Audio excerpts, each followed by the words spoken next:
জয় হিন্দ। তোমাদের সকলকে স্বাগত। তোমরা যারা বিশ্বভারতীতে ভর্তি হতে চাও তাদের জন্য আজকের এই ভিডিওটা। তোমরা এর আগে আমাদের চ্যানেলের রেগুলার যারা ভিডিও দেখছো তারা প্রত্যেকেই জানো কিভাবে কাউন্সিলিংয়ের প্রসিডিওর হবে এবং কিভাবে তোমরা অ্যাডমিশন নিতে পারবে। আমি প্রত্যেকটা জিনিস খুঁটিনাটি তোমাদেরকে বলে দিয়েছি ভিডিওতে এর আগে। এবং যারা আগের বছর মানে 2026 সালের জন্য যারা সিইউটির জন্য আমাদের কাছে প্রিপারেশন নিয়েছো তাদেরকে আজকের এই ভিডিওটা না দেখলেও চলবে। কারণ তাদেরকে অলরেডি ক্লাসের মধ্যে সমস্ত কিছু ডিটেলস বলা ছিল যে বিশ্বভারতীর কাউন্সিলিং অ্যাকচুয়ালি কিভাবে হয়, তার প্রসিডিওর কি, তা কি সিস্টেমে হয়, সমস্ত কিছু বলা ছিল। অফলাইন ক্লাসের মধ্যেই বা অনলাইন ক্লাসের মধ্যেই তোমাদের ডিটেলসটা আমি বলে দিয়েছিলাম।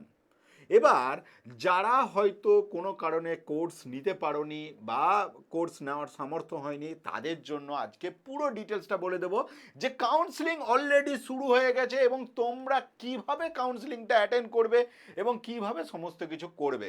তোমাদের যা কিছু প্রশ্ন আছে তোমরা কমেন্ট সেকশনে তোমরা অনেকেই জানিয়েছো, আমি যতটা পেরেছি তোমাদের কমেন্ট সেকশনের উত্তর দেওয়ার। তোমাদের বেশ কিছু জনের প্রশ্ন ছিল যে স্যার আমি অলরেডি একটা ইউনিভার্সিটিতে মানে স্টেটের লেভেলের ইউনিভার্সিটিতে ভর্তি হয়ে গেছি, তাহলে কি আমি বিশ্বভারতীতে ভর্তি হতে গেলে তার প্রসিডিওর কি? কোনো অসুবিধা নেই, কোনো অসুবিধা নেই, তুমি আরামসে ভর্তি হতে পারো। তুমি স্টেটের ইউনিভার্সিটিতে পড়ো, দেখা গেল তুমি ইংলিশ বা জিওগ্রাফি বা বা হয়তো ফিজিক্স বা কেমিস্ট্রিতে পড়ছো, কোনো অসুবিধা নেই। সেই কলেজ থেকে তুমি ফিজও রিফান্ড পেয়ে যাবে, যে কলেজে স্টেটের কলেজে যেখানে পড়ছো, এবং সেখান থেকে অন্য বিশ্বভারতীতে বা সেন্ট্রালের যে কোনো ইউনিভার্সিটিতে তুমি ইজিলি ভর্তি হতে পারবে। তোমাকে কি করতে হবে, সেই কলেজে গিয়ে বলতে হবে যে হ্যাঁ আমি এখন অন্য ইউনিভার্সিটিতে চান্স পেয়ে গেছি, আমি এখানে পড়বো না। এবং তোমাকে একটা ডিক্লারেশন দিতে হবে যে তুমি পড়তে চাইছো না তার জন্য। তাহলে তুমি তোমার যে অ্যাডমিশন ফিজের যে ফিজটা দিয়েছিলে সেটা কিন্তু রিফান্ড পেয়ে যাবে। বিশ্বভারতীতেও তাই, তোমরা যদি একটা ডিপার্টমেন্টে ভর্তি হয়ে থাকো এবং যদি পরবর্তীকালে অন্য ডিপার্টমেন্টে ভর্তি হতে যাও সেখানেও তোমরা কিন্তু টোটাল ফিজ কিন্তু রিফান্ড পেয়ে যাবে। এবং তোমাকে কি করতে হবে, তোমাকে সেম একই তোমাকে অ্যাপ্লিকেশন দিতে হবে এবং তুমি বলবে যে আমি একটা অলরেডি একটা ডিপার্টমেন্টে পড়ছিলাম, অন্য ভালো ডিপার্টমেন্ট পেয়ে গেছি, তো সেই জন্য সেই ডিপার্টমেন্টে চলে যেতে চাই, সেটা বললেই কিন্তু তুমি টাকা তোমার রিফান্ড কিন্তু পেয়ে যাবে।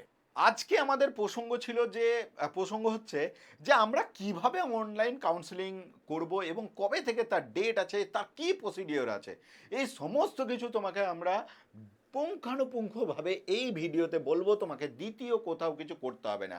তার আগে জানিয়ে রাখি, তোমরা যারা ইনফরমেশন এখান থেকে পাচ্ছ বা নিচ্ছ, আরও ডিটেলস ইনফরমেশন নিতে চাও, তোমরা কি করতে পারো, তোমরা হোয়াটসঅ্যাপে আমাদের একটা হোয়াটসঅ্যাপ চ্যানেল রয়েছে এবং গ্রুপ রয়েছে, সেখানে জয়েন করতে পারো।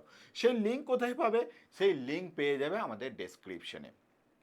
আরেকটি কথা জানিয়ে রাখি, তোমরা যারা 2027 সাল এবং 2028 সালে মানে যারা এখন ক্লাস 11 বা 12-এ পড়ছো বা যাদের পরীক্ষা ভালো হয়নি, তোমরা ড্রপ আউট নিতে চাইছো এবং তোমরা চাইছো যে নেক্সট ইয়ার 2027-এ তোমরা একদম ভালোভাবে প্রস্তুতি নিয়ে তোমরা বিশ্বভারতী বা যে কোনো সেন্ট্রাল ইউনিভার্সিটিতে ভর্তি হতে চাইছো, তাদের জন্য কিন্তু অলরেডি আমরা ব্যাচ নিয়ে চলে এসেছি এবং সেই ব্যাচের 1 ইয়ারের ফিজ কিন্তু খুব লিমিটেড ফিজ আছে। ডেসক্রিপশনে আমার মোবাইল নাম্বার দেওয়া থাকবে, তোমরা সরাসরি আমার সাথে যোগাযোগ করে কথা বলতে পারো এবং অনলাইন এবং অফলাইন দুভাবেই আমাদের ব্যাচ রয়েছে, সেইভাবে তোমরা কিন্তু অবশ্যই আসতে পারো। তো আমি এখন তোমাদের রয়েছি বিশ্বভারতীর অফিসিয়াল ওয়েবসাইটে, যেটা অ্যাডমিশন পোর্টালের ওয়েবসাইট, সেই পোর্টালে রয়েছি, যেখান থেকে তোমাদেরকে পুঙ্খানুপুঙ্খভাবে আমি দেখিয়ে দেবো যে কী প্রসিডিওর রয়েছে। দেখো, এই হচ্ছে বিশ্বভারতীর ওয়েবসাইট এবং ওয়েবসাইটে তোমরা কিছুই না, তোমরা এখানে লিখবে বিশ্বভারতীর গুগলে, যে তোমরা টাইপ করবে বিশ্বভারতী অ্যাডমিশন বলে, তোমরা নিউ ওয়েবসাইট পাবে, সেই ওয়েবসাইটে ঢুকবে। সেখান থেকেই প্রথমে তোমরা এখানে প্রসপেক্টাসটা দেখতে পারো, যে বিশ্বভারতীর প্রসপেক্টাসটা তোমরা ডাউনলোড করে একবার ভালো করে পড়ে নিও। প্রসপেক্টাসটা তোমরা যদি পড়ে নাও তাহলে তোমাদের কিন্তু জিনিসগুলো বুঝতে অনেক সুবিধা হবে। ঠিক আছে, তো প্রসপেক্টাসটা আমি তোমাদের আরেকবার দেখিয়ে দিই, এক সেকেন্ড। হ্যাঁ, এই যে দেখো প্রসপেক্টাস এখান থেকে ডাউনলোড করতে পারবে তোমরা ইজিলিভাবে। এখানে তোমরা ক্লিক করলেই তোমরা প্রসপেক্টাসটা পেয়ে যাবে। এই যে এই যে এখানে ক্লিক করলেই তোমরা কিন্তু প্রসপেক্টাসটা পেয়ে যাবে। তো প্রসপেক্টাসটা তোমরা ভালো করে দেখে নিও। প্রসপেক্টাসটা তোমরা যদি ভালো করে দেখে নাও তোমাদের অনেক কিছু সুবিধা হবে, অনেক কিছু বুঝতে এবং জানতে, পুরো বিশ্বভারতীর কাউন্সিলিং সম্বন্ধে তোমাদের একটা মোটামুটি একটা ভালো নলেজ চলে আসবে। নেক্সট আমি তোমাদের আসবো, তোমাদের এরপরে দেখাই যে তোমরা কিভাবে আমাদের নেক্সট ইয়ে রয়েছে, আপডেট রয়েছে, সেটার জন্য একটু আমরা পেজটাকে উপরের দিকে তুলে নিই। এটা দেখো স্কুল অ্যাডমিশন সংক্রান্ত জিনিস বলছে। এটা আমাদের ইউজি প্রোগ্রাম, মানে আন্ডার গ্র্যাজুয়েট প্রোগ্রামের জন্য বলছেন, মানে আমরা ইউজির জন্য অ্যাপ্লিকেশন করেছি, মানে আন্ডার গ্র্যাজুয়েট যারা এবছর এইচএস দিয়েছো এবং সিইউটি ইউজি এক্সাম দিয়েছো তাদের জন্য এই পোর্টালটা। তো আমরা স্কুল সেকশনে আসছি না, স্কুল সেকশনে কাজ শেষ হয়ে গেছে। এটা হচ্ছে আমাদের পোস্ট গ্র্যাজুয়েট মানে পিজির যে বিষয়গুলো রয়েছে। তো পিজির জন্য এই এখানে আমরা দেখতে পাবো সমস্ত কিছু। আর এইটা আমরা এখন যেটা দেখবো সেটা হচ্ছে আন্ডার গ্র্যাজুয়েট, মানে হচ্ছে ইউজি দেখবো। এরপরে পিজি আছে, সার্টিফিকেট কোর্সের বিষয়গুলো আছে, এগুলো আমাদের বিষয় নয়। আমরা শুধুমাত্র দেখবো এইখানে এই নোটিশ সেকশনে যে কোনো নোটিশ আছে কিনা। মেরিট লিস্ট অলরেডি বেরিয়েছে, মেরিট লিস্টও আমি তোমাদের নেক্সট ভিডিওতে দেখাবো। তো এখন চলে যাই, আমরা দেখি যে নোটিশে আমাদের কিছু নোটিশ রয়েছে কিনা। তো ফার্স্ট আমরা ক্লিক করলাম, হ্যাঁ আমরা দেখতে পাচ্ছি যে অ্যাডমিশন নোটিশ রয়েছে। নোটিশে আমাদের কি বলছে আমি একবার তোমাদের দেখিয়ে দিই।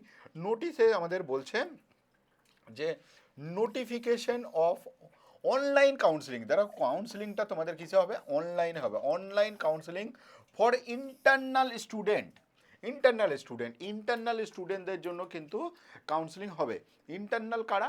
ইন্টারনাল হচ্ছে তারা যারা বিশ্বভারতীর পাঠভবন এবং শিক্ষা সত্র থেকে উচ্চ মাধ্যমিক পাস করেছে, অর্থাৎ বোর্ডের এক্সাম দিয়েছে, তারা হচ্ছে ইন্টারনাল স্টুডেন্ট। যারা বিশ্বভারতীর পাঠভবন এবং শিক্ষা সত্র থেকে এইচএস দিয়েছে তারা হচ্ছে ইন্টারনাল স্টুডেন্ট। বাকি যে সমস্ত ছেলেমেয়েরা বাকি অন্যান্য বোর্ড WBCHSE, CBSE, ICSE বা আদার্স এনি বোর্ড, সমস্ত বোর্ডের ছেলেমেয়েরা এক্সটার্নাল স্টুডেন্ট হিসাবে গণ্য হবে, এটা কিন্তু মাথায় রাখবে। তাহলে এই নোটিশ কিন্তু সম্পূর্ণভাবে ইন্টারনাল স্টুডেন্টদের জন্য নোটিশ। ক্লিয়ার? তো তোমরা এক্সটার্নালরাও ভালো করে দেখে নাও যে এক্সটার্নাল কাদের বলে, ইন্টারনাল কাদের বলে, এই জিনিসটা তোমাদেরকে বুঝে নিতে হবে। Admission to various undergraduate program, মানে ইউজির কথাটা বলা হয়েছে। নোটিশ কবে পাবলিশড হয়েছে? নোটিশ কিন্তু কালকেই পাবলিশড হয়েছে, মানে আজকে আমি 12 তারিখ ভিডিও করছি, এটা হচ্ছে 11 তারিখের নোটিশ। এবার আমরা দেখব নোটিশে ক্লিক করে দেখব নোটিশের মধ্যে আমাদের কি আছে। নোটিশের মধ্যে আমরা দেখি, নোটিশটা আমরা ডাউনলোড করতে দিলাম, এই তো আমাদের ডাউনলোড হয়ে গেল। এখানে কি বলছে, নোটিশ কোথা থেকে পাবলিশ হয়েছে? নোটিশ বলছে যে দেখো অ্যাডমিশন কোঅর্ডিনেশন সেল, অ্যাডমিশন যে কোঅর্ডিনেশন সেল রয়েছে যেটা তোমাদের লাইব্রেরির সামনে আছে, সেই অ্যাডমিশন কোঅর্ডিনেশন সেল থেকে এই পিডিএফটা রিলিজ করা হয়েছে বা অ্যাডমিশন সেল থেকে দেওয়া হয়েছে বিশ্বভারতী শান্তিনিকেতন। নোটিশে কি বলছে? It is hereby notified that online counselling session for internal student, যারা ইন্টারনাল স্টুডেন্ট আছো তাদের জন্য বলা আছে, applying for admission different undergraduate course will be held 12 August 2026 from 10:30 মানে আজ থেকে অলরেডি ইন্টারনাল কাউন্সিলিং শুরু হয়ে গেছে। এই ইন্টারনাল কাউন্সিলিং কোথায় হবে? ইন্টারনাল কাউন্সিলিং বা এক্সটার্নাল কাউন্সিলিং, কাউন্সিলিং কীভাবে হবে? কাউন্সিলিং হবে তোমাদের অনলাইনে, তোমাদেরকে ফিজিক্যালি আসতে হবে না। আগে সব ছেলে মেয়েদেরকে ফিজিক্যালি এসে কিন্তু কাউন্সিলিং করতে হতো, এখন কিন্তু ফিজিক্যালি আসার প্রয়োজন নেই। এখন তোমাদেরকে বাড়ি বসে অনলাইনে কাউন্সিলিং করতে পারবে। সেই ফেসিলিটি কিন্তু বিশ্বভারতী কিন্তু তোমাদেরকে প্রোভাইড করছে। এবং সেটা কিভাবে বলছে? The zoom meeting link counselling session will be sent registered email ID. ভালো করে দেখো, তোমাদের যে ইমেল আইডি দিয়েছো সেই ইমেল আইডিতে কিন্তু কি করা হবে? জুম মিটিংয়ের লিঙ্ক কিন্তু প্রোভাইড করা হবে। সেই লিঙ্কে তোমরা কিন্তু সিস্টেম বা যে ইমেল আইডি দেওয়া হয়েছে সেই ইমেল আইডি অ্যাপ্লিকেশানে চলে যাবে। এবং তারখন বলছে attendance at the counselling session is optional.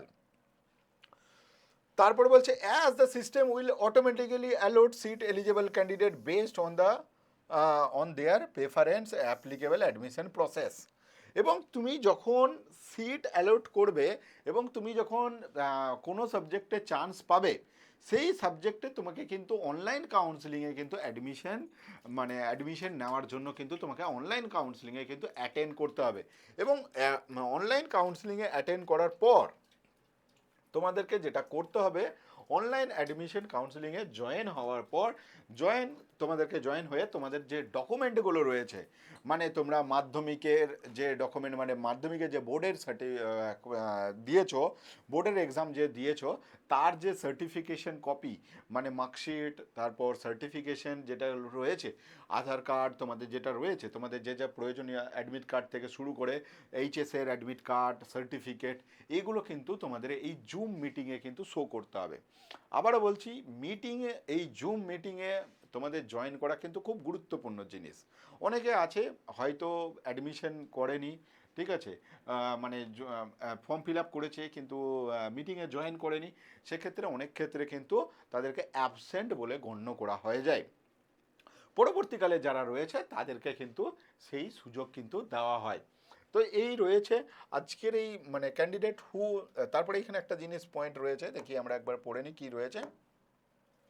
এখানে বলছে candidate who do not receive seat allotted based on the first preference may sequentially be considered as upgradation.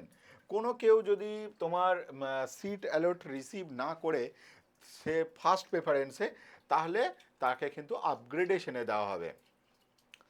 তারপর বলছে subject the available vacant seat will the applicable admission rules. যে admission rules রয়েছে, এবার অ্যাডমিশনের রুলসে তুমি পাবে প্রসপেক্টাসটা পড়ে নিও, 38 পাতা, 29 পাতা, 39 পাতা, এইগুলো পড়ে নিও, তাহলে অ্যাডমিশনের যে সিকিং রুলস রয়েছে সেই রুলসগুলো তোমরা জেনে যাবে।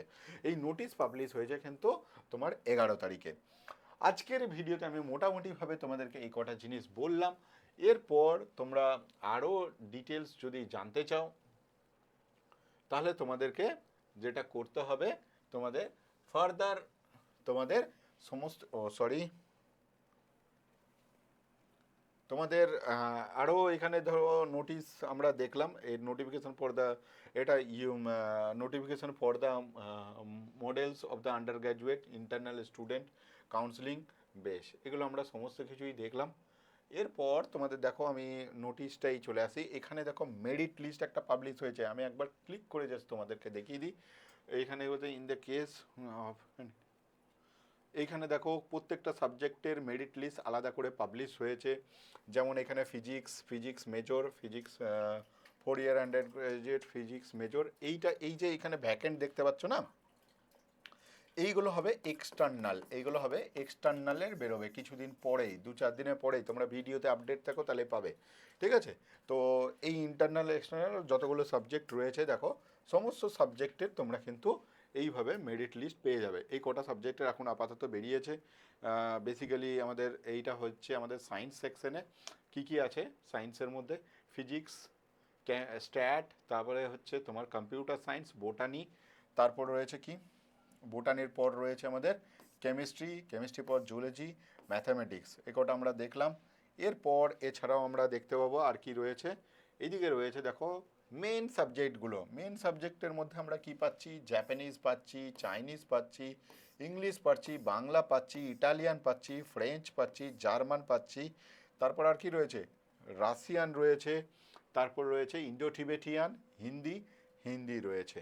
আবার এদিকে আমরা আর কি সাবজেক্ট পাচ্ছি, হিস্ট্রি পাচ্ছি, জিওগ্রাফি পাচ্ছি, ইকোনমিক্স পাচ্ছি, তারপরে আর্কোলজিক্যাল পাচ্ছি, আর্কোলজি মানে হিস্ট্রির একটা পার্ট, হিস্ট্রি মানে অ্যানশিয়েন্ট হিস্ট্রি বলতে পারি, ফিলোসফি রয়েছে, কম্পারেটিভ রিলিজিয়ান রয়েছে, আর এদিকে রয়েছে এগ্রিকালচার, তারপরে এদিকে রয়েছে রুরাল স্টাডিজ, এদিকে রয়েছে সোশ্যাল ওয়ার্ক, এদিকে রয়েছে ফিজিক্যাল এডুকেশন। এই গেল, আমি তোমাদেরকে একটা খুলে দেখাই যে ইন্টারনাল স্টুডেন্টদের কোনো মেরিট লিস্টের একটা কিছু খুলে দেখাই। আমি এইখানে বিআরএস মানে যেটা রুরাল স্টাডিজ মানে ব্যাচেলার, হ্যাঁ এই যে তার কাউন্সিলিং মানে মেরিট লিস্ট, মোনালিসা ব্যানার্জি, যার জন্ম তারিখ হচ্ছে 26/12/2007 সালে এবং 2026 সালে এইচএস পাস করেছে, সিবিটি স্কোর হচ্ছে 127 এবং এইচএস পার্সেন্টেজ হচ্ছে 93%। বিশ্বভারতীর ইন্টারনাল স্টুডেন্ট, যে ক্যাটাগরি হচ্ছে যার ক্যাটাগরি হচ্ছে ইউআর মানে আনরিজার্ভ ক্যাটাগরি থেকে বিলং করে, পিডাব্লিউ মানে হচ্ছে মানে ফিজিক্যালি চ্যালেঞ্জ যেটাকে আমরা বলি সেটা। তো সিইউটি স্কোর 127, একদম টপ র্যাঙ্ক 1 করেছে মোনালিসা ব্যানার্জি। মৃণাল ঘোষ র্যাঙ্ক 2তে আছে, স্কোর করেছে 103। ঠিক আছে, তারপর হচ্ছে শুভদীপ মির্ধা, তারপর হচ্ছে সুপর্ণা গড়াই, এরকম করে পরপর রয়েছে আমাদের অনেক কটা নাম। শামীম আফজল, বেশ কিছু নাম রয়েছে। আমরা এত নাম আমাদের এখন দেখার সময় নেই। ঠিক আছে, ভিডিও আমাদের অনেক বড় হয়ে গেল এমনিতেই। দেখি আমরা কতজন আছে এখানে, বেশি জন ইন্টারনাল স্টুডেন্ট কিন্তু ফুল করেনি, মাত্র 22 জন অ্যাপ্লিকেন্ট করেছে এই সাবজেক্টে। মানে বুঝতে পারছো, এইগুলো এই এই ইন্টারনাল স্টুডেন্টরা আশা করছি এই সাবজেক্টে খুব কম ভর্তি হয় বিআরএসে। তো বিআরএসে যে কটা সিট রয়েছে সবই, এই যে কটা ছেলেমেয়েরা ভর্তি হবে না, এই সব কটা কিন্তু কনভার্ট হয়ে যাবে আগে যে তোমার ইয়েতে এক্সটার্নালে কিন্তু সিটগুলো কনভার্ট হয়ে যাবে। ওই জন্যই ইন্টারনালের কিন্তু কাউন্সিলিংটা আগে হয়, কারণ হচ্ছে যে কটা ভর্তি হবে না সে কটা কিন্তু আগে যে সমস্ত কিছু ইয়েতে ভর্তি হয়ে যাবে। তো খুব কম অ্যাপ্লিকেন্ট রয়েছে বিআরএস সাবজেক্টে। তো যাই হোক, আজকের ভিডিও তোমাদের জন্য এইটুকুই। এরপরে তোমরা যদি ফার্দার তোমাদের কিছু জানার থাকে তোমরা আমাকে কমেন্ট সেকশনে জানাও, সেখান থেকে আমি তোমাদের ডিটেলস সমস্ত কিছু ইনফরমেশন দিচ্ছি।